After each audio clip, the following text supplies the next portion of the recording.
जय माता दी भक्तों। पिछले अध्याय में हमने पढ़ा कि देवी माता ने देवताओं को वरदान दे दिया है और अब 12वां अध्याय है जिसमें देवी माता के जो चरित्र हमने देखे हैं, सुने हैं, पढ़े हैं, देवी माता के चरित्रों के पाठ का महात्म्य वो सुनते हैं। तो शुरू करते हैं। बोल सांचे दरबार की जय। देवी बोली, देवताओं, जो एकाग्रचित होकर प्रतिदिन इन स्तुतियों से मेरा स्तवन करेगा उसकी सारी बाधा मैं निश्चय ही दूर कर दूंगी। जो मधुकैटभ का नाश, महिषासुर का वध तथा शुंभ निशुंभ के संहार के प्रसंग का पाठ करेंगे तथा अष्टमी, चतुर्दशी और नवमी को जो एकाग्रचित होकर भक्तिपूर्वक मेरे उत्तम महात्म्य का श्रवण करेंगे उन्हें कोई पाप नहीं छू सकेगा। उन पर पाप जनित आपत्तियां भी नहीं आएंगी। उनके घर में कभी दरिद्रता नहीं होगी तथा उनको कभी प्रेमी जनों के बिछोह का कष्ट भी नहीं भोगना पड़ेगा। इतना ही नहीं, उन्हें शत्रु से, लुटेरों से, राजा से, शस्त्र से, अग्नि से तथा जल की राशि से भी कभी भय नहीं होगा। इसलिए सबको एकाग्रचित होकर भक्तिपूर्वक मेरे इस महात्म्य को सदा पढ़ना और सुनना चाहिए। यह परम कल्याणकारक है। मेरा महात्म्य महामारी जनित समस्त उपद्रवों तथा आध्यात्मिक आदि तीनों प्रकार के उत्पातों को शांत करने वाला है। मेरे जिस मंदिर में प्रतिदिन विधि पूर्वक मेरे इस महात्म्य का पाठ किया जाता है उस स्थान को मैं कभी नहीं छोड़ती हूँ। वहाँ सदा ही मेरा सन्निधान बना रहता है। बलिदान, पूजा, होम तथा महोत्सव के अवसरों पर मेरे इस चरित्र का पूरा पाठ और श्रवण करना चाहिए। ऐसा करने पर मनुष्य विधि को जानकर या बिना जाने भी मेरे लिए जो बलि, पूजा या होम आदि करेगा उसे मैं बड़ी प्रसन्नता के साथ ग्रहण करूंगी।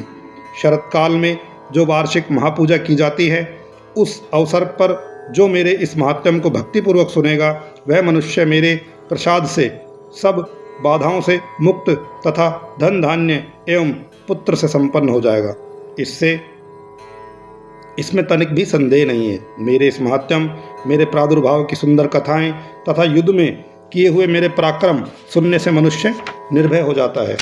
मेरे महात्म्य का श्रवण करने मात्र से पुरुषों के शत्रु नष्ट हो जाते हैं और उन्हें कल्याण की प्राप्ति होती है तथा उनका कुल आनंदित रहता है। सर्वत्र शांति कर्म में बुरे सपने दिखाई देने पर या ग्रह जनित भयंकर पीड़ा उपस्थित होने पर मेरा महात्म्य श्रवण करना चाहिए।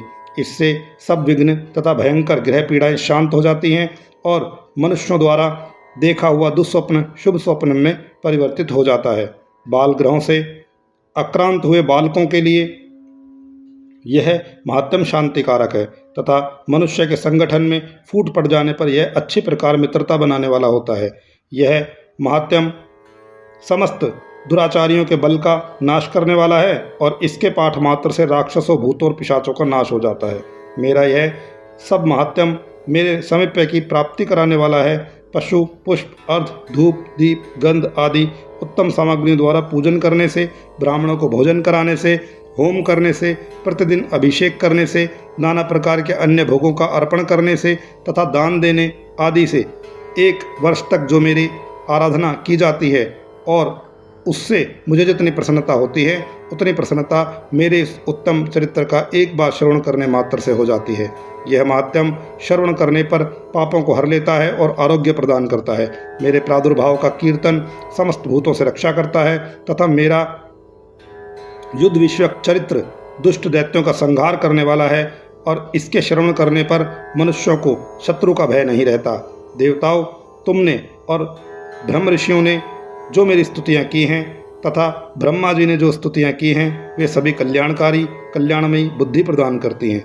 वन में, सूने मार्ग में अथवा दावानल से घिर जाने पर, निर्जन स्थान में, लुटेरों के दाव में पड़ जाने पर या शत्रुओं के पकड़े जाने पर अथवा जंगल में सिंह, व्याघ्र, जंगली हाथियों से पीछा करने पर, कुपित राजा के आदेश से बंधन के स्थान में ले जाए जाने पर अथवा महासागर में नाव पर बैठने के बाद भारी तूफान के नाव के डगमग होने पर और अत्यंत भयंकर युद्ध में शस्त्रों का प्रहार होने पर अथवा वेदना से पीड़ित होने पर, सभी भयानक बाधाओं के उपस्थित होने पर जो मेरे इस चरित्र का स्मरण करता है वह मनुष्य संकट से मुक्त हो जाता है और मेरे प्रभाव से सिंह आदि हिंसक जंतु नष्ट हो जाते हैं तथा लुटेरे और शत्रु भी मेरे चरित्र का स्मरण करने वाले पुरुष से दूर भागते हैं।